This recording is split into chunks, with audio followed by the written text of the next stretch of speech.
የፈለገው ሰው ነው የለበሰው የሰው ስጋ ነው የተመታው በሰው ነው የተሰቀለው በሰው ነው የተሰቀለውም ለሰው ነው ሰው ሆኖ መፈጠር አሁን ሰውነት ወርዷል ሰውነት ወርዶ ብሔር የሚባል ነገር መጥቷል ሰውነት ወርዶ ቋንቋ የሚባል አንተ ሰው ነህ የለም እንትን ነኝ ይላል መጥቶ ጅልነት እኮ እረኔ በሰውነት ነው ማቀው የለም ምን የነጠረው እንትና ዘር ነኝ ይላል እግዚአብሔር የሞተው እኮ ለእንትና ዘር አይደለም ለሰው ነው እዚህ ሃይማኖት ክርስትና እድል ነው እቺን ሃይማኖት ማንንም ሊወስድብን አይችልም ማንንም ስጋችሁን መግደል የሚችሉትን እነዚህ አትፍሯቸው ነፍስንም ስጋንም በገሃነም የሚያጠፋው እሱን ፍሩት እነ ቅዱስ ጊዮርጊስ እኮ ሃይማኖታቸው አልተወሰደባቸው ከመንገዳቸው ማንንም አላሰናከላቸውም እንዴ ለኛ የተሰጠን እድል እሱ ነው ማይቀማ እድል ካልተው ነው በስተቀር መልካም እድል ለዘላለም እግዚአብሔርን ቅዱስ ቅዱስ ቅዱስ ይያሉ ያመሰገኑ መኖር ገሃነመ እሳት ሲኦል ወይም ደግሞ ሁለተኛ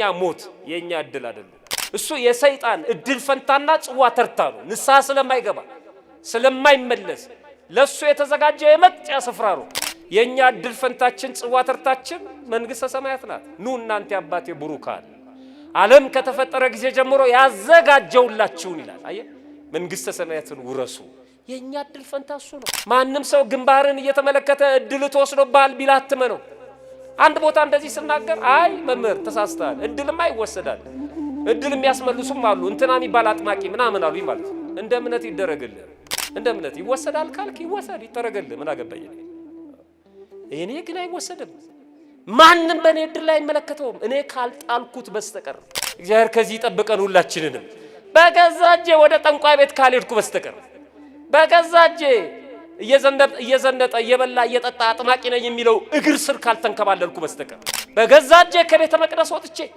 ንስሐ አባቴን ገፍትሬ ንስሐ ገብቼ ስጋው ደግሞ መቀበል እየቻልኩ አጥማቂ መከተል ካልሆነ በስተቀር በጭራሽ ማንንም ሰው አይቀማኝም በፍጹም የፉከራና ቀረቱ አይደለም እግዚአብሔር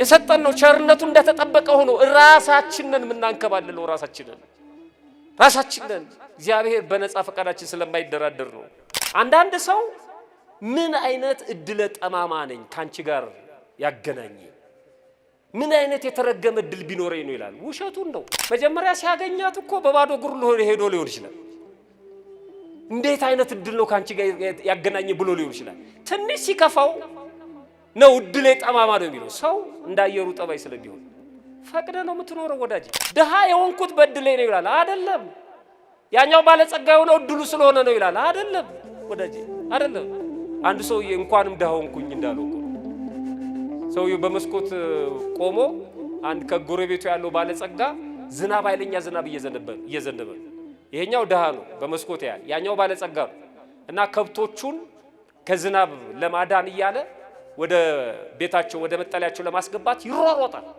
በዝናብ ማለት ነው ዝናብ እየቀጠቀጠ ይሄ ደሃ ቁጭ ብሎ እዛው በመስኮት አየውና እንኳንም ደሃ ይሆንኩኛል አይ በጭቃ መጨማለቁን ምናምኑን አይቶት ማለት ነው እንዲህ ያልክ ታዲያ እድሌ ነው ትላለህ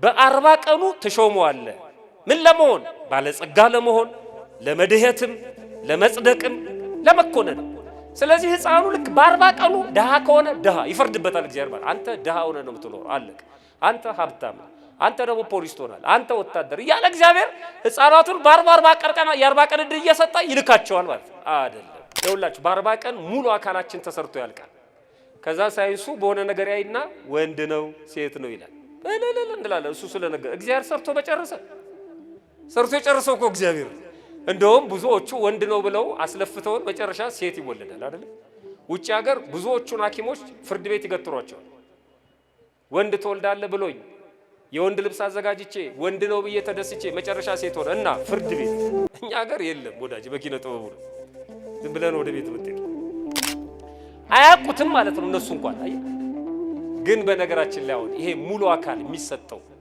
ሆስፒታል ቢሆን ልጁን ከጸነሳችሁ በኋላ እጅ ያስፈልገዋል ለእጅ ስንት ነው ለአንድ እጅ 50,000 ነው በቃ አንድ እጅ ይበቃዋል ገንዘብ የለኝም ነው ወደ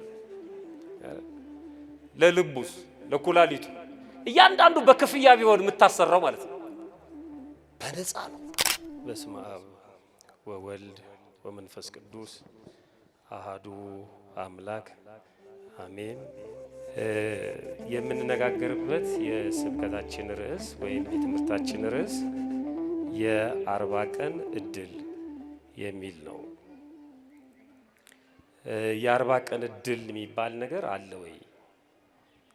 ደግሞ የ40 ቀን እድል ካለ ምን ማለት ነው? ብዙ ሰው እኔ የ40 ቀን እድሌ ነው የተጻፈልኝ ነው ይላል። እያለቀሰም በቃ የተጻፈልኝ ነው ይላል። እየተደሰተም ይሄ የ40 ቀን እድሌ ነው፣ የ40 ቀን እድሉ ስለሆነ ነው፣ የተጻፈለት ስለሆነ ነው። ምንም ማድረግ አይቻልም፣ ማስተካከልም አይቻልም። እግዚአብሔር በ40 ቀኑ ገና ሲፈጠር የሰጠው ነው፣ የተጻፈለት ነው ብለው የሚናገሩ ሰዎችም አሉ። ምን ማለት ነው? አንዳንድ ሰዎች ደግሞ የ40 ቀን እድሌ ተወስዶብኛል ብለው የሚንከራተቱ ሰዎችም አሉ። ለማስመለስ በየጸበሉ ደጅ ይጠናሉ። የ40 ቀን እድሌ ተወስዶብኛል፣ የ40 ቀን እድልሽ ስለተወሰደ ሌላ ሰው እየተጠቀመበት ስለሆነ አስመልስልሻለሁ የሚሉ ሰዎችም አሉ። የእኛን ማሊያ ለብሰው እኛ ቤትም ያሉ ሰዎች አሉ። ግንባር ላይ ይታየኛል የሆነ ችግር አለ፣ የምትሰራው አይባረክልህም፣ መውለድ ትፈልጋለህ ግን አትወልድም፣ ጓደኛ ይወጣልህ፣ ኑሮ በጣም ከባድ ነው፣ ስለዚህ የ40 ቀን እድል ላይ ችግር አለ ተብሎ ደጅ የሚጠና ሰው አለ፣ ጫማ የሚልስም ሰው አለ። የእውነት የ40 ቀን እድል ማለት ምን ማለት ነው? የ40 ቀን እድላችሁን ታውቁታላችሁ?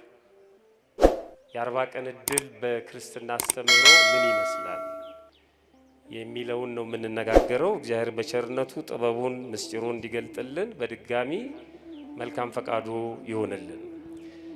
ክርስቲያኖች በክርስትና ሕይወት እድል ማለትና በዓለማውያኑ እሳቤ እድል ማለት የተለየ መሆኑን መረዳት ያስፈልጋል።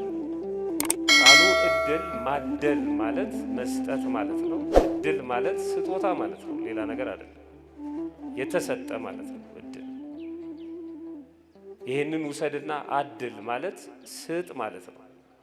አሁን በዚህ በመንፈሳዊው ዓለም ዝክር መታሰቢያ ስናደርግ፣ ጸበል ጸዲቅ ስናደርግ፣ ዳቦውን ስንቆርስ ከፍና ዝቅ እንዳይል በተቻለ መጠን በጥንቃቄ ይቆረሳል። እንደውም አንዳንድ በዚህ የተካኑ ሰዎች በዚህ በሙሴውን ጨምሮ ማለት ነው በጽዋ ማህበር የቀረበውን ህብስት ወይም ዳቦ ያዩና የመጣውን ሰው ይመለከታሉ ከመቁረሳቸው በፊት ማለት ነው። ስለዚህ ጣታቸውን ይጠቀማሉ። 3 ጣት፣ 2 ጣት፣ 4 ጣት ዳቦ ሲቆርሱ ማለት ነው። ዝም ብሎ አይገመደልም። ለሁሉም እኩል መድረስ ስላለበት ማለት ነው። የሚታደል ነገር እኩል ነው መድረስ ያለበት እንጂ ለአንዱ ትልቅ ለአንዱ ትንሽ ስለማይሰጥ ማለት ነው። ስለዚህ እድል የሚሰጥ የተሰጠ ስጦታ ማለት ነው። በኋላ መጣበታለው እኩል የሆነ በመንፈሳዊ ህይወት እድል ስንልና በዓለማውያኑ እድል ስንል ይለያያል። አሁን ሰዎች ሰፍረው ቆጥረው የሆነ ነገር ይሰጡንና እሱን ተቀብለን ነው የምንሄደው። የሆነ ቦታ ሚዛን አለ፣ የሆነ ቦታ መስፈርት አለ። ከዛ ሲለቀቅ ያንን ይዘን እስከ ከፍተኛ ተቋም ድረስ ልጆቻችንም እየተማሩ የሚያድጉት ያንን ነው። ለምሳሌ እነገሌ ድሆች ናቸው፣ እነገሌ ደግሞ የድሃ ድሃ ናቸው። ከዚህኛው በታች ያለው ከድህነት ወለል በታች ያለ ህዝብ ነው ብለው የሰጡን ሌሎች ሰዎች ናቸው። እኛም እሱን ተቀብለን ድሃንን ብለን እየኖርን ነው። እግዚአብሔር ይመስገን። ሌሎች የሚሉንን ማለት ነው። እነገሌ እየኖሩ አይደለም፣ እነገሌ አኗኗሪ ናቸው፣ እነገሌ ደግሞ ነዋሪ ናቸው፣ እነገሌ በጣም ምቾት አላቸው፣ እነገሌ ደግሞ ምቾት አልባ ናቸው፣ እነገሌ ደስተኛ ናቸው፣ እነገሌ ሀዘንተኛ ናቸው፣ እነገሌ ህመም በዚህ መልኩ ያጠቃቸዋል፣ እነገሌ ደግሞ እዚህ ደረጃ ላይ ደርሰዋል። የእያንዳንዱ ሰው የነፍስ ወከፍ ገቢው እንዲህ ከሆነ ባለጸጋ ነው፣ እንዲህ ከሆነ ድሃ ነው። በቃ ሰዎች ናቸው ቁጭ ብለው የደለደሉልን ማለት ነው። አጠቃላይ የዓለም እውቀት ይሄ ነው። ማንም ሰው ፕሩፍ አያደርግም። ያን ተቀብሎ ነው። ከዝንጀሮ የመጣው ሲሉ ተቀብሏል። ስንት ዓመት ኖሯል። በኋላ ላይ ደግሞ ራሳቸው ናቸው አይ ይሄኛው ደግሞ በዚህ ተሸዋል ሲሉ እሱንም ደግሞ ካሪኩለም ውስጥ አስገብተን እንማራለን። ዓለማዊ እውቀት እንደዚህ ነው። በዓለም ውስጥ ያለው እውቀት ማለት ነው። ስለዚህ ስለ እድልም በዓለም ውስጥ የተሰራጨው እውቀት በመንፈሳዊው ካለው ዕውቀት የተለየ ነው እድል። ሁለቱን ቀላቅለው የሚጨነቁ ሰዎች አሉ። የዓለሙን ቤተክርስቲያን ውስጥ አንተተው ማለት ነው። በዓለሙ አስተሳሰብ በዓለማዊ ዕውቀት እድል ማለት በቀላሉ የሚገኝ ወይም የተገኘ ነገር እድል ይሉታል። በአጋጣሚ የተገኘ እድል፣ ያልታሰበ ነገር እድል፣ ለሌላው ያልተሰጠ ለሱ ብቻ የተሰጠው እድል። እገሌ እኮ እድለኛ ስለሆነ ነው። አይገርምም? ልክ እሱ ከወሰደ በኋላ አለቀ ተባለ ይላል። ሌሎቹ አልደረሳቸውም፣ እሱ ደርሶታል። እድለኛ ነው እሱ ማለት ነው። ሁለት ሰዎች ቪዛ ለማስመታት ወደ ኤምባሲ ቢገቡና የዛ በኤምባሲው ሕግ ወይም ፖሊሲ መሰረት ወይም በሰዎቹ ሙድ ወይም በሰዎቹ ስሜት መሰረት ለአንደኛው ቪዛ ሲመታለት እገሌ እድለኛ ነው፣ አንደኛውን ደግሞ አንሰጥም ሲሉት እገሌ እድለቢስ ነው። ሁለቱም ክርስቲያኖች ሆነው ከኤምባሲ ሲወጡ ግን አንዱ እድለቢስ ነው፣ አንዱ እድለ ጠማማ፣ አንዱ ደግሞ እድለኛ ነው። ይሄ ዓለም የሚሰጠን ነው። በቪዛ መንግስተ ሰማያት አይገባም። ያኛው እድለቢስ ሊያረጋኝ አይችልም። እኔን እንደ ክርስትና ማለት ነው። ብዙዎቻችን እንደዚህ ነን። በመንገድ ላይ ስንሄድ የተረጋገጠ 100 ብር አንድ ሰው ቢያገኝ ብዙ ሰው እየረገጠው አልፎ እሱ ግን ያንን 100 ብር ቢያነሳው ምን አይነት እድለኛ ሰው ነው? ሁሉም እኮ እየረገጠው ነው የሄደው፣ እሱ ግን አገኘው። እሱ እድለኛ ነው። ረግጠው የሄዱትስ እድለቢስ ናቸው። ይሄ የዓለም ሚዛን ነው። በቀላሉ የተገኘ እድል ይባላል፣ በአጋጣሚ የተገኘ እድል ይባላል፣ ያልታሰበ ነገር እድል ይባላል።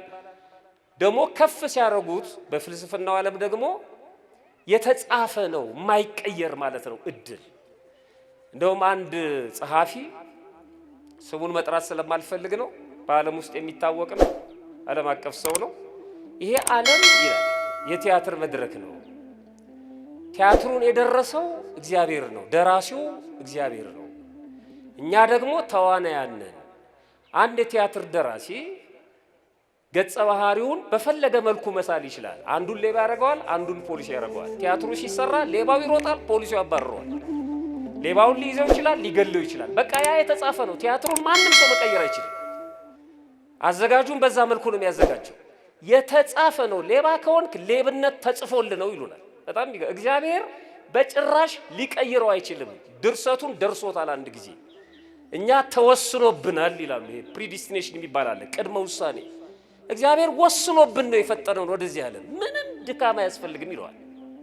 ኃጢአተኛው ኃጢአተኛ ነው፣ ጻድቁ ጻድቅ ነው፣ ወንዱ ወንድ ነው፣ ሴቱ ሴት ነው፣ ሌባው ሌባ ነው። ሌባ እንድትሆን እግዚአብሔር አስቦ ስለፈጠረ ነው ይላል። ሎቱ ስብሐት ክብር ምስጋና ይግባው።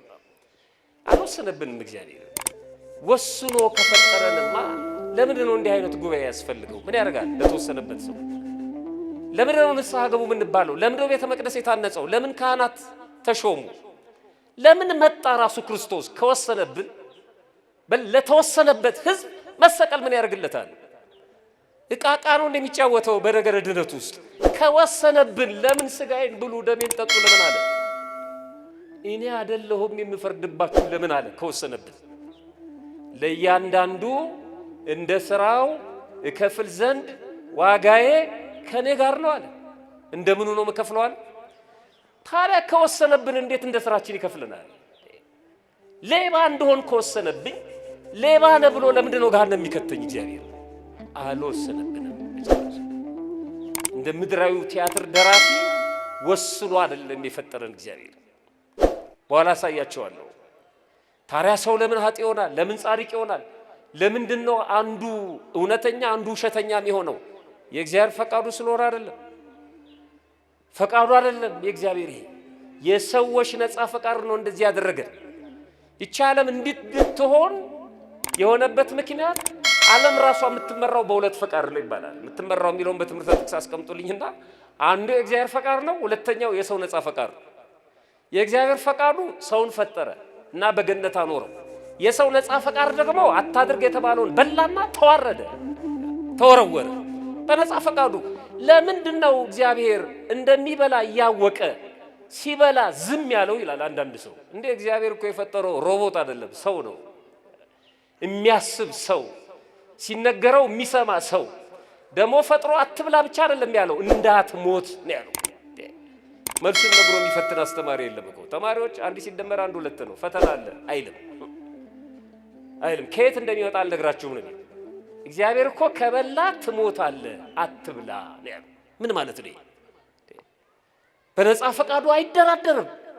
ለዚህ እኮ ነው እዚህ ቁጭ ብላችሁ ቃል እግዚአብሔር እየተነገረ ቅዳሴም እየተቀደሰ ስልካችሁን አውጥታችሁ እንቶ ፈንቶ ስታዩ ዝም ነው የሚላችሁ እግዚአብሔር። ነፃ ፈቃዳችሁን ያከብራል። ጣትን መቆልበም ይችላል፣ ምላስን መዝጋት ይችላል፣ ምንም አይልም። ቅዳሴውን ረቅጠው ስትሄድ ሽባ ሊያደርግ ይችላል፣ አይፈልግም። ከፈለክ ትሰማለህ፣ ካልፈለክ ትተው ትሄዳለህ። በነፃ ፈቃድ አይደራደርም። አንዳንድ ሰዎች ቁጭ በሉ ነግረናል፣ ቅዳሴ ሳልቅ እንዳትዩ ምናምን ይላል። አትችልም ወዳጄ። እግዚአብሔር የሰጠውን ነፃ ፈቃድ አንተ መከልከል አትችልም። እንዳይወጣ ማድረግ እንጂ አትውጣ ማለት አትችልም በፍጹም። አንዳንድ ሰዎች ይመጡና ቅዳሴ ሲጀመር ለምን በር አይዘጋም ይላሉ። በር መዝጋት መፍትሄ አይደለም ወዳጄ፣ ማስተማር ነው። ማስተማሩ ከአቅም በላይ ሲሆን ነው። በነፃ ፈቃዳችን አይደራደርም እግዚአብሔር። የፈለግነውን ሁለት ነገር እንዳቀረበልን ነግሮን አቅረብኩ ለከ እሳተ ወማይ ደይደከ አበዘ ተቀርቀ እሳትንም ውሃንም በፊትህ አኑሬልሃለሁ። እጅህን ወደ ፈለግከው ስደድ። የሚገርም አምላክ እንዲህ ይላሉ። አየህ፣ እድል በአጋጣሚ የተገኘ በቀላሉ የሚገኝ ያልታሰበ ለሌላው ያልተሰጠ አስቀድሞ የተወሰነ እጣ ፈንታ ነው ብለው የሚያምኑ ሰዎች አሉ። በዚህ ምክንያት ራሳቸውን ምን ይላሉ? እድለ ቢስ፣ እድለ ጠማማ፣ አመዳፋሽ ይላሉ ራሳቸውን ማለት ነው። በአጋጣሚ የሚገኝ ነገር ስላላገኙ እኔ እድለ ቢስ ነኝ ይላሉ። ያልታሰበውን ነገር ስላላገኙ እኔ አመዳፋሽ ነኝ ይላሉ።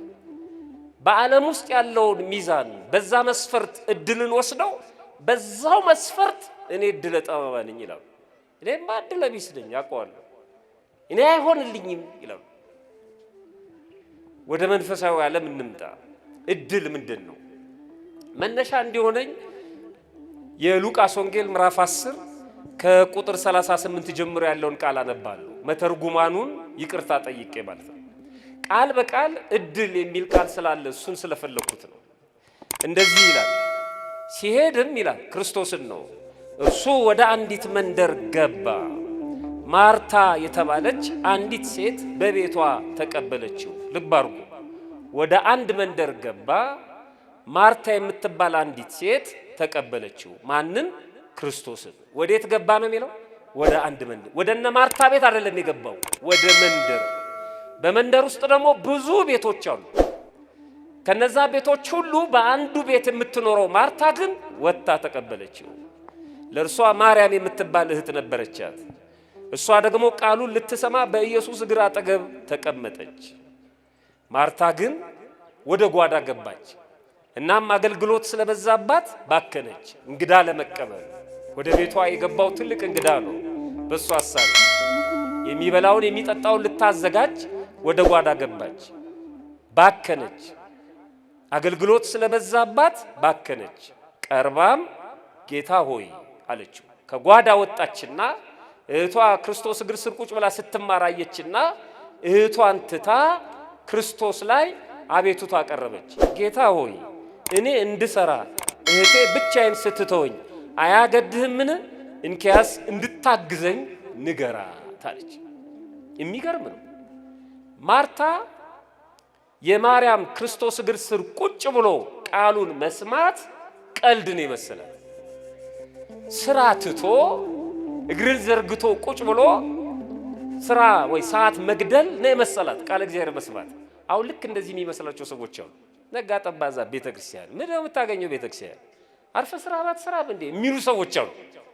የኛ ቤተክርስቲያን መመላለስ ስራ መፍታት የሚመስላቸው ማለት ነው።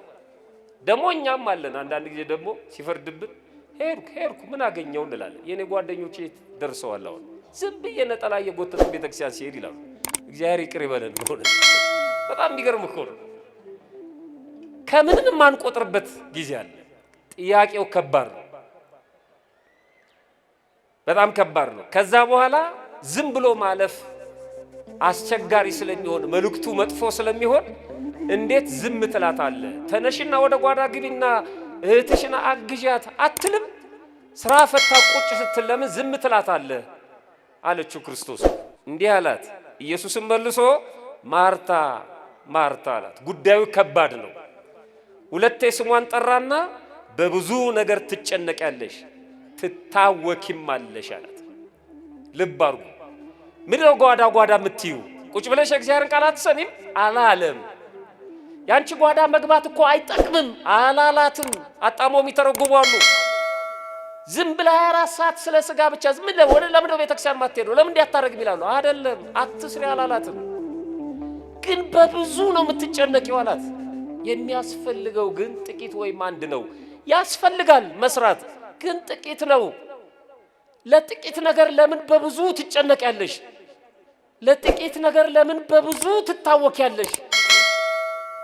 አንዳንድ ሰዎች ለምን ነው ከቤተክርስቲያን የጠፋኸው ትሉ ትምህርት ጀምሬ ይላቸዋል። ስራ እየሰራ ምን ነው የምትማረው? እንትን የሚባል ትምህርት ከስራ ጋር ይገናኛል? አይ ቁጭ ከማለት ነው ይላቸዋል። አያችሁ እንዲህ አይነት ባካና ሰዎች አሉ። ገንዘባቸውን ይከሰክሳሉ፣ ጊዜያቸውን መስዋዕት ያደርጋሉ። ትምህርቱ አይጠቅማቸውም ከሚሰሩት ስራ ጋር ቁጭ ከማለት ይላሉ። ማ ቁጭ በላለ? አታነብም እንዴ? ወደ ቤተክርስቲያን አትመጣም? ወደ ገዳም አትሄድም? አትሳለምም? አትጸልይም? ንስሐ አትገባም? እንዴት ቁጭ እንላለን? ጊዜውን ዝም ብሎ የሚያባክናል። ስለ ተማረ ብቻ ያወቀ ቢመስለው ማለት ነው። እኔ ትምህርት ለመንቀፍ አይደለም። ከምንኖረው ኑሮ ጋር ከምንሰራው ስራ ጋር ቢያንስ እንኳን ከምናሳድገው ልጆች ጋር እንኳን የልጆች አስተዳደግ ነክ ትምህርት አንማርም? አጫጭር ኮርስ አንወስድም? ብዙ ብር እየከሰከስን ጫማችን እየጨረስን ዝም ብሎ መባከን፣ መውጣት፣ መውረድ፣ መድከም፣ መሮጥ ዝም ብሎ ጠብ ለማይል ነገር በብዙ መጨነቅን ነው የገሰጸው ክርስቶስ። በብዙ ትጨነቂያለሽ ትታወክማለሽ። መታወክ መረበሽ የሚያስፈልገው ግን ጥቂት ነው አለና ቀጥሎ ማርያምስ አላት። ተያት እንጂ እሷን ለክስ የሚያበቃ ስራ እኮ አልሰራችም። እሷስ በጣም የሚገርም ንግግር ነው የተናገረው። ማርያም መልካምን እድል መርጣለች። ልብ አድርጉ፣ ተሰጥቷታል አላለም። ምን ብላለች ነው ያለው? መርጣለች። መልካሙን እድል መርጣለች። አንቺ ጠቅጥቀሽው ያለፍሽው ይሄ መልካም እድል ከሷ አይወሰድባትም ማለት። በዚህ ንባብ አራት ነገሮችን ማውጣት እንችላለን። ዋና ዋና ጉዳዮችን እኔ ከተነሳውበት ሐሳብ አንፃር ማለት ነው። እድል የመጀመሪያው እድል በክርስትና ሕይወት ለሁሉ የተሰጠ ነው። ለሁሉም በእኩል የተሰጠ ልክ እንደ ጸበል ጸዲቁ ዳቦ ቀደም ሲል በጽዋ ማህበር ሙሴው ተጠንቅቆ እንደሚቆርሰው ለሁሉም እኩል እንዲደርስ ማለት ነው። ለሁሉም እኩል የሚሰጥ ነገር ነው እድል በክርስትና። ለሁሉም እኩል የሚሰጥ ከሆነ በክርስትና ሕይወት እድለቢስ እና እድለኛ የሚባል ነገር የለም። ለሁሉም እኩል ነው የተሰጠው። ሁሉም እድለኛ ነው፣ እድለቢስ የሚባል የለም ማለት ነው። ምንድነው ለሁሉም እኩል መሰጠቱን የሚያሳየን? ክርስቶስ ወደዛሽ መንደር ነው የገባው። ወደ መንደሩ ነው የገባው እንጂ ወደ ማርታ ቤት ቀጥታ አልሄደም። ወደ ዓለም ነው የመጣው ክርስቶስ። ሮጠው የተቀበሉት አሉ፣ እንደ ማርታ የናቁት አሉ። መጣ፣ ወደ ገዛ ወገኖቹ መጣ። እነሱ ግን አልተቀበሉትም። ወገኖቹ የፈጠራቸው የሰው ልጆች እስራኤላውያን ብቻ አይደለም፣ ለክብር ወደ ፈጠራቸው ወደ ሰዎች ልጆች መጣ። የነሱን ስጋ ለብሶ አልተቀበሉትም። የሁላችሁ ክርስቶስ ወደዛ መንደር ከመግባቱ በፊት መልእክት አላከም። ማርታ በዚህ ሰዓት ስለመጣ ወጥተሽ ተቀበይኛል አላት። ለማርታ የተለየ ቤኔፊት፣ የተለየ ጥቅም፣ የተለየ ነገር አልተደረገላትም። ብቻ እንደ ማንኛውም ሰው ወደዛ መንደር ሲገባ ወጣ ተቀበለችው። ተመልከቱ፣ ለሁሉም የሚሰጥ ነው እድል።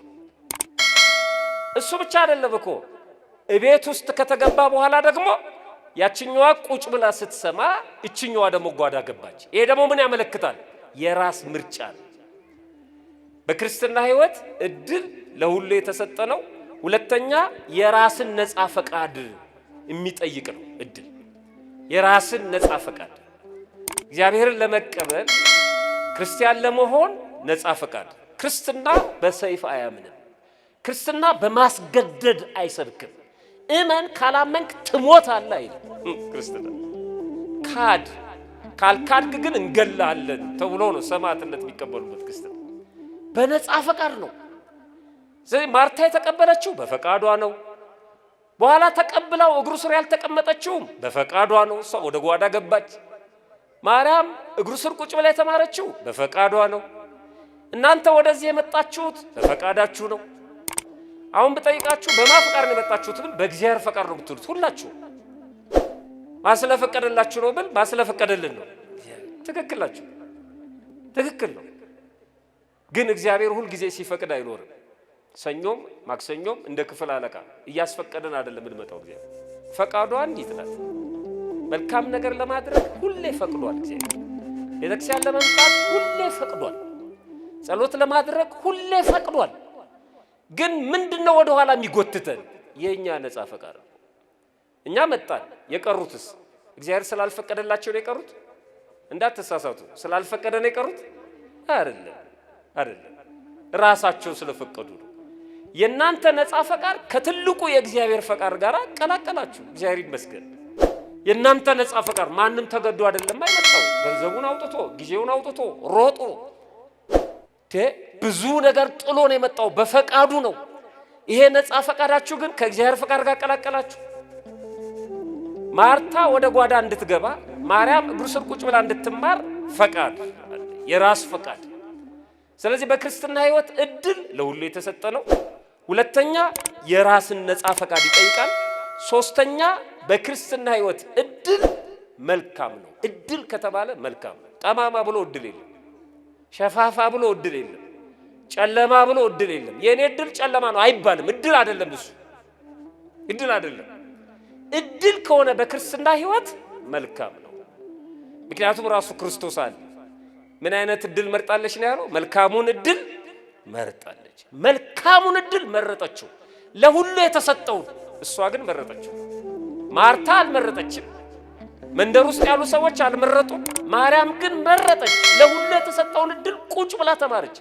ከማርያም በስተቀር ማንም ሰው እግሬ ስር ቁጭ ብሎ እንዳይማር አላለም፣ አላለም። ማርያም ስመጣ ጠብቅኝና ቁጭ ብዬ አስተምርሻለሁ አላላትም፣ አላላትም። ልክ እንዳሁኑ ነው። ለሁሉ የተሰጠውን መልካም እድል መረጠች። እናንተም መረጣችሁ። ወደ ተክለ ሃይማኖት ቤት ለመምጣት መርጣችሁ፣ የእግዚአብሔርን ቃል ለመስማት መርጣችሁ የመጣችሁት በራሳችሁ ምርጫ ማለት ነው። በራሳችሁ መልካሙ ይሄ ነው። ብዙ ጋባዥ ይኖራል እኮ፣ ብዙ ፕሮግራም ይኖራል። አይ መልካሙ እድል ይሄ ነው፣ ይሄ ይሻላል ብላችሁ የመጣችሁት በጣም የሚደንቅ ነው። አራተኛው እና የመጨረሻው እድል በክርስትና ሕይወት የማይቀማ ነው። እድል ከተሰጠ በኋላ አይቀማ። የማይቀሟትም ማንም ሰው እግዚአብሔር የሰጠውን እድል ማንም ሰው መቀማት አይችልም። እኛ ክርስቲያን ነን። ክርስትናን ሰው መጥቶ ሊቀማን ይችላል? እግዚአብሔርን መቀማት ይቻላል? ግን ራሳችን ልንጥለው እንችላለን። እንደ ይሁዳ ልንሸጠው እንችላለን። እንደ አዳምና እንደ ሔዋን በቃን ማለት እንችላለን። ከመሮጫው ትራክ ልንወጣ እንችላለን በፈቃዳችን። ማንም ግን ሊቀማን አይችልም። ራሱ ዲያብሎስ እንኳን አይቀማን አይችልም። ከገቡ የማይወጡባት በጣም የሚገርም እኮ ነው። አንዴ ካገኙ የማያጧት ነው የሚሉት አባቶቻችን። ያገኘናትን በጭራሽ ማንም ሰው ሊቀማን አይችልም። አንፈልግም ማለት ግን እንችላለን፣ በነፃ ፈቃዳችን ጣልቃ ስለማይገባ እግዚአብሔር። እንዲህ ከመሆን ይጠብቀን በእውነት። ማንም ሰው ማተቡን የሚበጥሰው ራሱ ነው። ወደ ጠንቋይ ቤት የሚሄደው ራሱ ነው። ማንም አያስገድደው። ሰይጣን አስቶኛ አይሰራም ወዳጄ፣ በፍጹም። መጀመሪያ እንዲመጣ ከፈቀድንለት በኋላ ሲያንከባልለን የምንናገረው ንግግር ካልሆነ በስተቀር በፍጹም ኃይል የለውም በጭራሽ። ለዚህ እኮ ነው መጽሐፍ ዲያብሎስ ነው ያለው፣ የሚውጠውን ፈልጎ ዙሪያችሁን የሚጦን ፈልጎ እንደሚጮህ አንበሳ ዙሪያችሁን ይሽከረከራል። መግባት አይችልም፣ ዙሪያውን ይዞራል። የሚውጠውን ፈልጎ ረሃብተኛ አንበሳ አስቡ። ነፃ ፈቃዳችን ስቦን ገደድ ካልን ይሰለቅጠናል። በራሳችን ፈቃድ። በአባ እንጦንስ ታሪክ ወደ ገዳሙ ዲያብሎስ ብዙ ድስቶችን ይዞ እያጮኸ ሲሄድ አየሁ በራእይ። ኳ እያደረገ ድስት ነው፣ ባዶ ድስት። ይሄን ሁሉ ድስት ተሸክመ ወደዚህ ገዳም የምትመጣው ለምንድን ነው? ምንድን ነው የመለሰለት መልስ? የሁሉንም ፍላጎት ስለማላቅ በዚህ ሁሉ ድስት ብዙ አይነት ምግብ አዘጋጅና አስቀምጣለሁ፣ ሁሉም እንደ ፍላጎቱ ያነሳል አለ። እኔ አላቅም የሰዎችን ፍላጎት አለ። ዲያብሎስ ይላሉ አባቶቻችን መሬቷ የምታበቅለውን ሳያውቅ በግምት የሚዘራን ሰነፍ ገበሬን ይመስላል። መሬቷ ስንዴ፣ ሽምብራ፣ ባቄላ፣ አተር ይሁን አያቅም፣ ያገኘውን ዝም ብሎ ይዘራል ማለት ነው። ከዛ በኋላ ከበቀለ አሃ የስንዴ ነች ማለት ነው መሬቷ ይላል ማለት ነው። እንዲህ አይነት ሰነፍ ገበሬ ዲያብሎስ የኛን ፍላጎት አያቅም። እንዴት እንደሚጠብቀን አያችሁ። እግዚአብሔር አያውቅም፣ አያቅልህም ያንተን ፍላጎት። ምልክት ካሳየኸው ግን ተንደፋድፎም ቢሆን ያቀርብልሃል። ልክ ይሁዳ ምን እንደሚፈልግ አላወቀም። መጨረሻ ላይ ይሁዳ ራሱን አጋለጠ። 300 ብር ለምንድን ነው ተሽጦ ለድሆች የማይሰጠው ይሄ ሽቱ? 300 ብር በጥሬው ቢመጣ ስንት ብር ያገኝ ነበር? እሱ 30 ብር። የገንዘብ ፍቅር ነው እንዴ ያለህ አለው። ጠጋለና ፕሮፖዛሉን ሰራለት ማለት ነው። ችግር የለውም የገንዘብ ፍቅር ከሆነ ክርስቶስን ይፈልጉታል አይሁድ። ሂድና ሽጠው አለው። ቀጥታ ሄደ። ትፈልጉታላችሁ? አዎ። ምን ትሰጡኛላችሁ? የፈለከውን 30 ብር ብቻ ነው ፈልጓል። አየው፣ ፍላጎታችንን አይቶ ነው የሚያቀርብልን። ለዚህ ነው እለት እለት ወደ ቤተክርስቲያን መምጣት፣ መጠመቅ፣ መጸለይ፣ በምክረ ካህን በፈቃደ እግዚአብሔር መኖር፣ ለዲያብሎስ ቦታ ላለመስጠት ማለት ነው። ማማተብ፣ ሐሳባችንን ሳይቆጣጠረው ምክንያት ሳያገኝ እንዲጠብቀን እለት እለት ከቤቱ እንዳንጠፋ በእንዲህ አይነቱ ጋር እንድንማር የሚፈለገው ገድሉን እንድንሰማ አጠገባችን እንዳይደርስ በተደጋጋሚ እንድንዋጋው ቤተክርስቲያናችን የምታሰናብተን ለዚህ።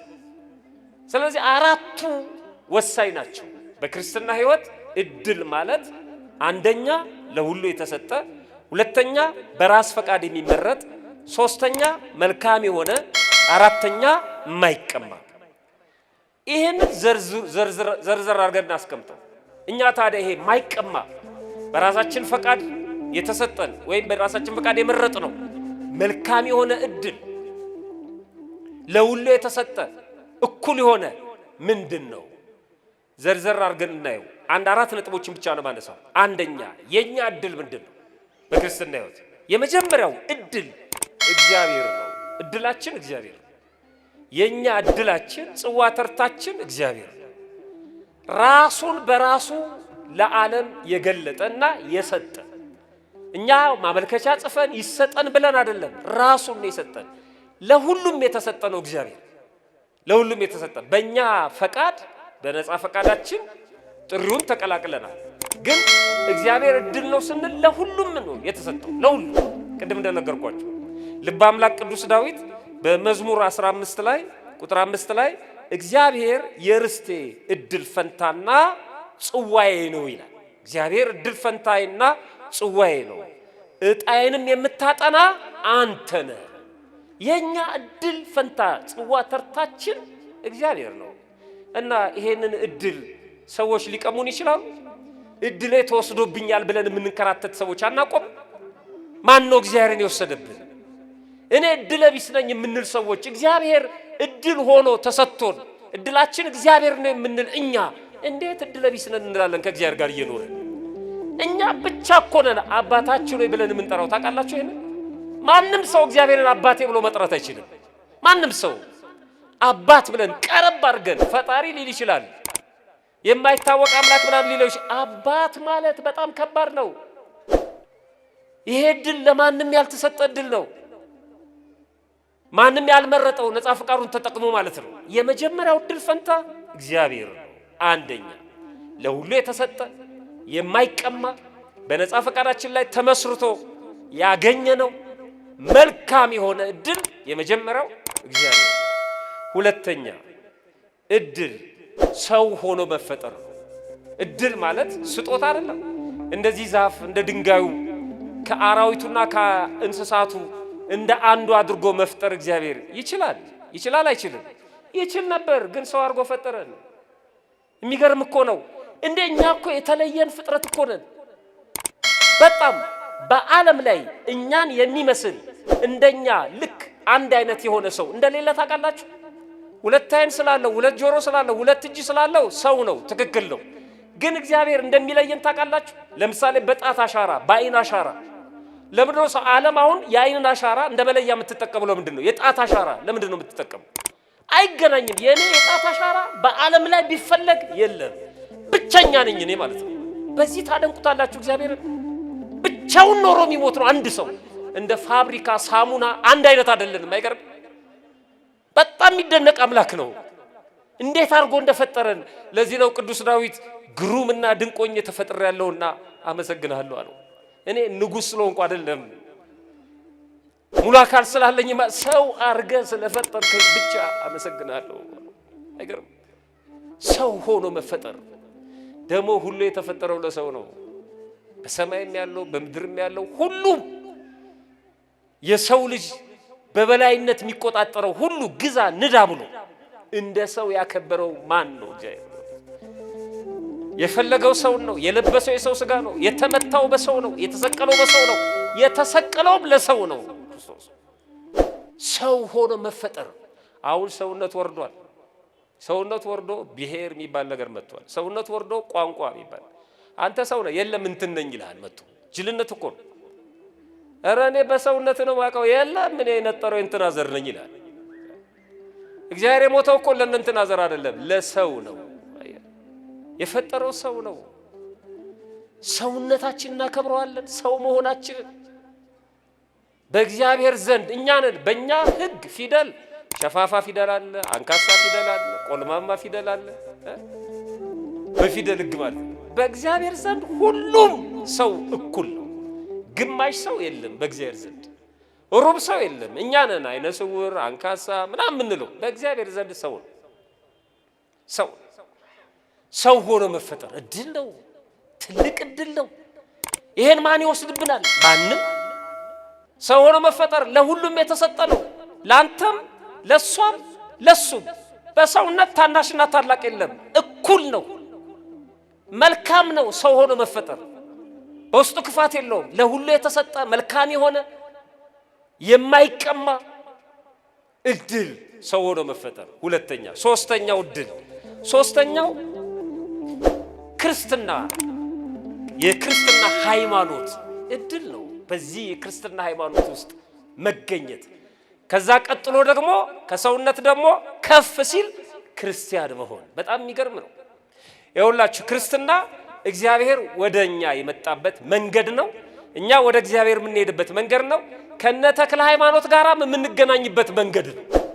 ይኸው በክርስትና ሃይማኖት ነው ከነ ተክለ ሃይማኖት ጋር የተገናኘው፣ በሆነ ፍልስፍና ዓለም አይደለም። ተክለ ሃይማኖትን ማግኘት የሚቻለው በዚህ እምነት ብቻ ነው። በጭራሽ መስመሩ ይሄ ነው። ከዚህ ውጭ ማግኘት አይቻልም። ተክለ ሃይማኖት ማየት አይቻልም። ጠረናቸውን ማሽተት አይቻልም። በጸሎታቸው መታመን አይቻልም። ከማናቃቸው ከነ አብርሃም ጋር ከነ ቅዱስ ጊዮርጊስ ጋር ከብዙ ቅዱሳን ጋር ከሰማያውያን ከምድራውያኑም ጋር ከሚታዩት ከማይታዩትም ጋር መቀላቀል የሚቻለው በዚህች ሃይማኖት ነው። ከዚህ ውጭ የለም። ወደ እግዚአብሔር የምንሄድበት የዘላለም ሕይወት የምናገኝበት እዚህ ትንቢተ ኤርምያስ ላይ ምዕራፍ 6 ቁጥር 16 ላይ የተለመደ ጥቅስ ነው። መንገድነቷን ሲናገር ሃይማኖቷን እግዚአብሔር እንዲህ ይላል፣ በመንገድ ላይ ቁሙ ተመልከቱ፣ የቀደመችውን መንገድ ጠይቁ፣ መልካሚቱ መንገድ ወዴት እንደሆነች እወቁ ካለ በኋላ መልካሚቱ መንገድ ወዴት እንደሆነች እወቋልና በእርሷ ላይ ሂዱ። መንገድ የተባለችው ሃይማኖት ናት። ቀዳሚዋ የመጀመሪያዋ እግዚአብሔር የመጣባት ወደዚህ ምድር ከሰው ጋር የተገናኘባት ሰውን የፈጠረባት ያናገረባት ያቺ መንገድ ከመላእክት ጋር የተገናኘባት የተነጋገረባት ያቺ መንገድ እሷን የቀደመችዋቷን መንገድ ልክ እንደ እግዚአብሔር ማለት ነው ጠይቁ መልካሚቷን። ከዛ በኋላ የቀደመችይቱ መንገድ ወዴት ናት ብላችሁ ጠይቁ እወቁ፣ በእሷ ላይ ሂዱ፣ ለነፍሳችሁ እረፍት ታገኛላችሁ። መንገድ ሃይማኖት መሆኗን የምናውቀው በዚህ ነው።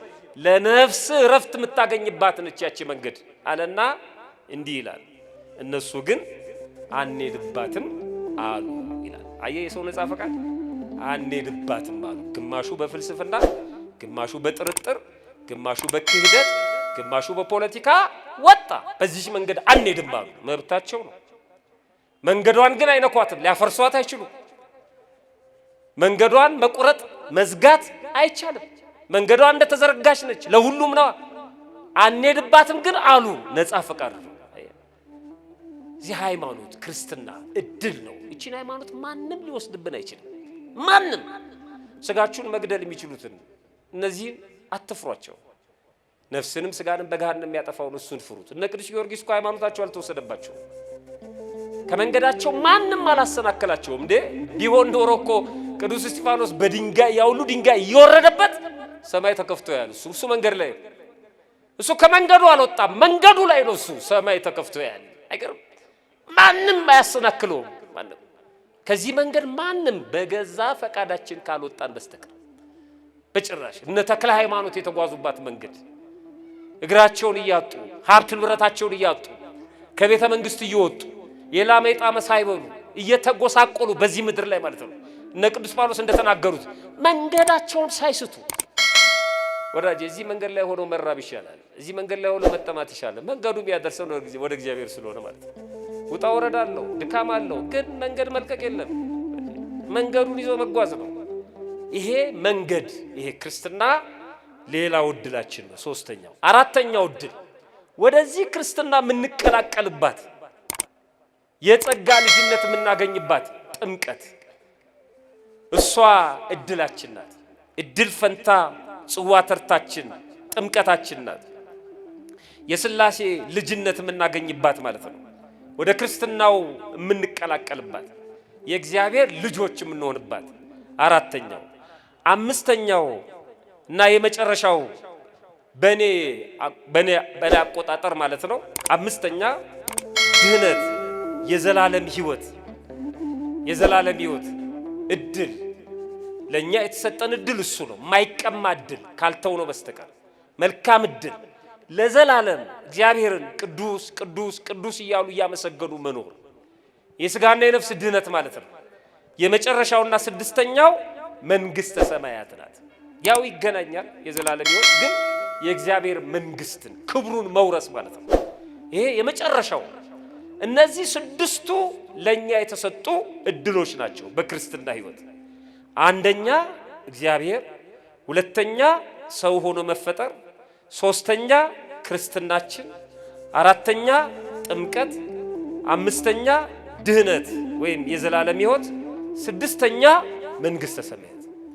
እነዚህ ናቸው በክርስትና ሕይወት የኛ እድሎች ማለት ነው። ገሃነመ እሳት ሲኦል ወይም ደግሞ ሁለተኛ ሞት የኛ እድል አይደለም። መጽሐፍ እንደሱ አይልም። ለሰይጣንና ለሰራዊቱ ወደ ተዘጋጀው ወደ ዘላለም እሳት ሂዱ ነው የሚለው። እሱ የሰይጣን እድል ፈንታና ጽዋ ተርታ ነው። ንስሐ ስለማይገባ ስለማይመለስ ለሱ የተዘጋጀ የመቅጫ ስፍራ ነው። እንዳ ሰዎች ለምን ይገባሉ? ሰው ሰይጣን አባታችን ነው ካሉ የአባታቸውን ልጆች የአባታቸውን ርስት መውረስ ልማድ ስለሆነ ሕግ ስለሆነ ፈታይ በርት ነው አምላካችን። ያንን የአባታቸውን የዲያብሎስን ርስት ይወርሳሉ ማለት ነው። እግዚአብሔር ከዚህ ይሰውራል። የኛ እድል ፈንታችን ጽዋ ተርታችን መንግስተ ሰማያት ናት። ኑ እናንተ አባቴ ብሩካን ዓለም ከተፈጠረ ጊዜ ጀምሮ ያዘጋጀውላችሁን ይላል። አየ መንግስተ ሰማያትን ውረሱ። የኛ እድል ፈንታ እሱ ነው። ማንም ሰው ግንባርን እየተመለከተ እድል ተወስዶብሃል ቢላትመ ነው። አንድ ቦታ እንደዚህ ስናገር አይ መምህር ተሳስተሃል፣ እድልማ ይወሰዳል፣ እድል የሚያስመልሱም አሉ፣ እንትና የሚባል አጥማቂ ምናምን አሉኝ ማለት ነው። እንደ እምነት ይደረግልህ፣ እንደ እምነት ይወሰዳል ካልክ ይወሰድ ይጠረግልህ፣ ምን አገባኝ። እኔ ግን አይወሰድም። ማንም በእኔ እድል ላይ አይመለከተውም እኔ ካልጣልኩት በስተቀር።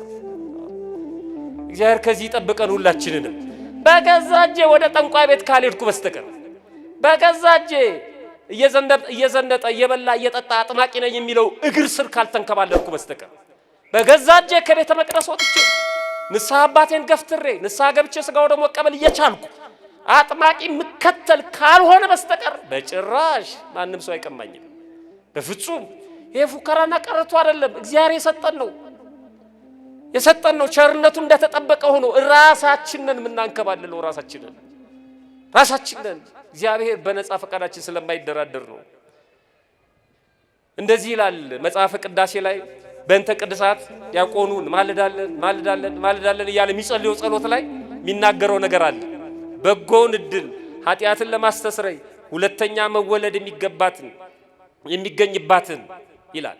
ሁለተኛ መወለድ የሚገኝባትን በጎን እድል ብሎ ኃጢአትን ለማስተስረይ ሁለተኛ መወለድ የሚገኝባትን ሕጽበት እግዚአብሔር ይሰጣቸው ዘንድ ጥምቀትን ማለት ነው ይሰጣቸው ዘንድ በቅድስት ሥላሴ ማህተብ ያከብራቸውና ያትማቸው ዘንድ ስለ ንዑሰ ክርስቲያን እንማልዳለን። ንዑሰ ክርስቲያን እየተማሩ የሚጠብቁ ቀደም ሲል 3 ዓመት እስከሚጠመቁ ድረስ ያችን እድል እግዚአብሔር እንዲሰጣቸው እንማልዳለን። ጥምቀትን እድል ይላታል። አይ ለሁሉ የተሰጠች ናት። ሰልችቷቸው እንዳይሄዱ ተስፋ ቆርጠው እንዳይሄዱ ስለነሱ ለምናለን ይላል ዲያቆኑ። በጣም ይገርም ነው። እድል እሱ ነው። ይሄ የተሰጠው ለሁሉም ነው። ላጠቃለው አንዳንድ ሰዎች ሲሟገቱ ይታያል። አሁን እኛ የምንኖረው ኑሮ ያገባም አግብቶ ያገባም ወልዶ ሰራተኛውም የሥራ ሙያችን የተለያየ ሆኖ ካህኑ አለ፣ ዲያቆኑ አለ፣ ዘማሪው አለ፣ ጋዜጠኛው አለ፣ ወታደሩ አለ። ይሄ የምንኖረው ኑሮ እድል ነው ወይስ ምርጫ ነው ተብላችሁ ብትጠየቁ አሁን የምትኖሩት እናንተ እድላችሁን ነው ምርጫችሁን ምንድነው? እግዚአብሔር ይስጥልኝ። ለራሳችሁ አጨብጭቡ። በእውነት በደንብ አጨብጭቡ። ገብቷችኋል ማለት ነው። እድሌ ነው ብሎ ማማረር የለም። ምርጫ ነው። አግብተህ የኖርከው ምርጫ ነው። ትክክል። የእግዚአብሔር ፈቃዱ አግብተህ እንድንኖርም መንኩሰን እንድንሞት ፈቅዷል እኮ።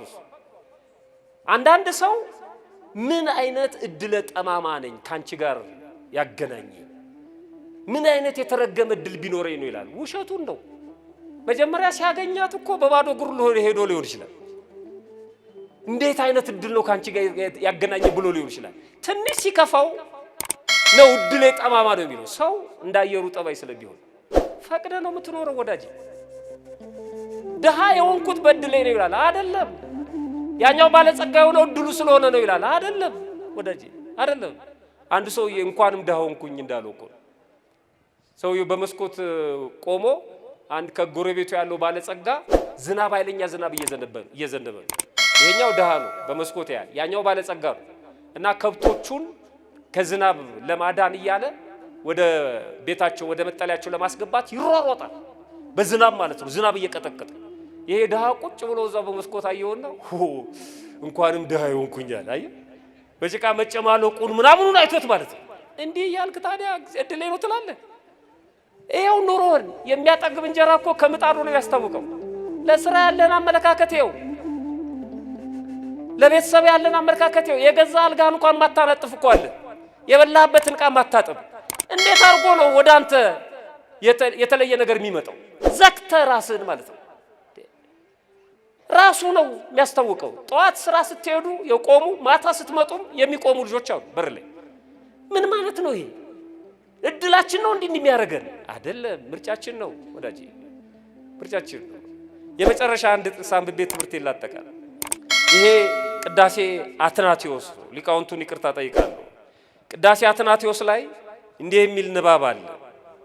የ40 ቀን እድል የሚለው በቃል በቃል የተጠቀሰው እዛ ላይ ነው። እንደዚህ ይላል። ሕፃንን ከአባቱ ወገብ አውጥተህ ወደ ሴት ማህፀን የምትልከው ይላል ሊቁ። ገና የሕፃኑን አፈጣጠር ከመወለዱ በፊት ያለውን ነገር ነው የሚነግረን። ሳይንስ የሚባለው ነገር ከመኖሩ በፊት ሕፃንን ከአባቱ ወገብ አውጥተህ ወደ ሴት ማህፀን የምትልከው ሆይ እግዚአብሔርን በረቂቅ ሰፋድል ወይም መጠቅለያ የምትጠቀልለው። ሕፃኑ የሚጠቀለልበት ከምን አይነት ጨርቅ ነው የሚሰራው? ከጥጥ ነው? ከፕላስቲክ ነው? ረቂቅ ነው አለ፣ አይታወቅም። በረቂቅ መጠቅለያ ትጠቀልለዋለህ። ውሃ ሲሆን ያረጋ ማለት ነው። ውሃ ሲሆን በጥበብ የምታረጋው። እናቶች የጸነሱ እህቶቻችን ወደ ላይ ሲላቸው ጽንሱ ስላረጋ ነው፣ ሲረጋ ይተውሻል ትላላችሁ አይደል? ማን ነው የሚያረጋው? ይሄንን ውሃው ነው። አይገርም? በጣም የሚደንቅ እኮ ነው። ምንም እኮ ሳይንስ ምንም ሊያደርግልን እኮ አይችልም። ከተፈጠረ በኋላ ነው አይቶ ጾታ የሚነግርህ ወዳጄ። በጭራሽ ይሄን ማድረግ አይችልም። ውሃ ሲሆን የምታረጋው የሕይወትን መንፈስ እፍ ትልበታለህ። በ40 ቀን ትሾመዋለህ። ባለጸጋ ለመሆን ለመድህየትም ቢሆን ለመጽደቅም ቢሆን ለመኮነንም ቢሆን ይላል። በስንት ቀኑ ትሾመዋለህ? በቃ 40 ቀን እድል እሱ ገና ሕፃኑ ሲወጣ ያለቅሳል። ሲያለቅስ ምን ይላሉ አንዳንዶቹ? የ40 ቀን እድሉ እየታየው የሚያለቅሰው። እሺ ስቆ የሚወለድ ሕፃን አለ እና ሁሉም የ40 ቀን እድሉ ክፉ ነው ማለት ነው እንዴ? ሐኪሞቹ እኮ ከተወለደ በኋላ ዘቅዝቀው ተረከዙን እየመቱ እንዲያለቅስ፣ እንዲጮህ፣ እንዲተነፍስ ያደርጋሉ። በቃ በ40 ቀኑ እቺን ነው የሚወስዷት ብዙዎቹ። በ40 ቀኑ ተሾመዋል። ምን ለመሆን? ባለጸጋ ለመሆን፣ ለመድህየትም፣ ለመጽደቅም፣ ለመኮነን። ስለዚህ ሕፃኑ ልክ በ40 ቀኑ ድሃ ከሆነ ድሃ ይፈርድበታል እግዚአብሔር ማለት። አንተ ድሃ ሆነ ነው የምትኖረው አለ። አንተ ሀብታም፣ አንተ ደግሞ ፖሊስ ትሆናለህ፣ አንተ ወታደር እያለ እግዚአብሔር ሕፃናቱን በ40 ቀን የ40 ቀን እድል እየሰጠ ይልካቸዋል ማለት አይደለም። እንደሱ አይደለም። እድል ስጦታ ነው ብያቸዋለሁ አይደለም። በ40 ቀኑ ትሾመዋለህ ማለት ትሰጠዋለህ። በ40 ቀኑ ምንድነው የምትሰጠው? ትሰጠዋለህ የተባለው ምንድነው? ሙሉ አካል። በሳይንሱም አንድ ሕፃን በተጸነሰ በ40 ቀኑ የሰውነት አካሉ በሙሉ ተሰርቶ ያልቃል። የውስጡም የውጭም ማለት ነው። አይኑ፣ ጆሮው፣ ልቡ፣ ኩላሊቱ፣ ሳምባው፣ ጣፊያው ጠቅላላ ከ40 ቀን በኋላ ምንድነው የሚሆነው? ማደግ ነው። መጠኑ እየጨመረ ነው የሚሄደው። ጣቱ ጠቅላላ ሁሉ ተሰርቶ የሚያልቀው በ40 ቀን። አይገርም? በ40 ቀኑ ሰርቶ ይጨርሳል። በዚህ በተሰጠው ሙሉ አካል ድሃ መሆን የራሱ ጉዳይ ነው በፈቃዱ። ባለጸጋም ቢሆን በዚህ አካሉ ነው። ኃጢአተኛ ቢሆንም በዚህ አካሉ ነው። ጻድቅ ቢሆንም በዚህ አካሉ ነው። በዚህ በሰጠው አካል ድሃ ቢሆንም የራሱ ነው። ሀብታም ቢሆንም የራሱ ነው። አንተ ጣልቃ አትገባበትም። ስጦታው ግን ምንድነው? ሙሉ አካል ነው። ድህነት አይሰጥም እግዚአብሔር። ስጦታው እሱ ነው፣ ሙሉ አካል። በቅዱሳን አመራረት ሌላ ጉዳይ ነው፣ እዛ ውስጥ አልገባም። ግን አይገርማችሁ? ይኸውላችሁ በ40 ቀን ሙሉ አካላችን ተሰርቶ ያልቃል። ከዛ ሳይንሱ በሆነ ነገር ያይና ወንድ ነው ሴት ነው ይላል። እንላለን እሱ ስለነገር እግዚአብሔር ሰርቶ የጨረሰው እኮ እግዚአብሔር። እንደውም ብዙዎቹ ወንድ ነው ብለው አስለፍተውን መጨረሻ ሴት ይወለዳል አይደል? ውጭ ሀገር ብዙዎቹን ሐኪሞች ፍርድ ቤት ይገትሯቸዋል። ወንድ ትወልዳለህ ብሎኝ የወንድ ልብስ አዘጋጅቼ ወንድ ነው ብዬ ተደስቼ መጨረሻ ሴት ሆነ እና ፍርድ ቤት። እኛ ሀገር የለም ወዳጅ፣ በኪነ ጥበቡ ነው። ዝም ብለን ወደ ቤት ወጥተን አያውቁትም ማለት ነው እነሱ እንኳን። ግን በነገራችን ላይ አሁን ይሄ ሙሉ አካል የሚሰጠው ሆስፒታል ቢሆን ልጁን ከጸነሳችሁ በኋላ እጅ ያስፈልገዋል። ለእጅ ስንት ነው? ለአንድ እጅ 50 ሺህ ነው። በቃ አንድ እጅ ይበቃዋል፣ ገንዘብ የለኝም ነው።